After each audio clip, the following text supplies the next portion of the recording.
સુરતના Udhna railway station પર general મેનેજરના હસ્તે ઉદ્ઘાટનમાં માત્ર 12 દિવસમાં એસ્કેલેટરની સુવિધા બંધ હાલતમાં જોવા મળી। સુરતમાં ઉધના રેલવે સ્ટેશન પર જનરલ મેનેજરના હસ્તે ઉદ્ઘાટનમાં માત્ર 12 દિવસમાં એસ્કેલેટરની સુવિધા બંધ હાલતમાં જોવા મળી।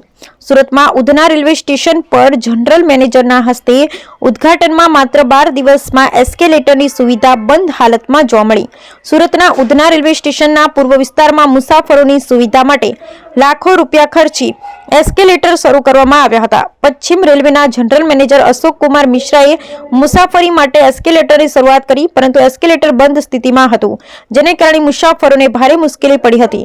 અંત્યોદય એક્સપ્રેસમાં ચડવા માટે ઉધના સ્ટેશને આવતા મુસાફરોને માત્ર સીડીઓ જ જોવા મળી હતી, જ્યારે એસ્કેલેટર પર લોક પ્લેટ લગાવી બંધ રાખવામાં આવ્યું। રેલવે અધિકારીઓને પણ આ અંગે કોઈ માહિતી ન હતી। એસ્કેલેટર જોતા જ એવું લાગતું હતું કે જનરલ મેનેજરનો ઉધના પ્રવાસ પૂરો થતાં જ તે બંધ થઈ ગયું હશે। Bureau report Sunil Ganjawala, Surat.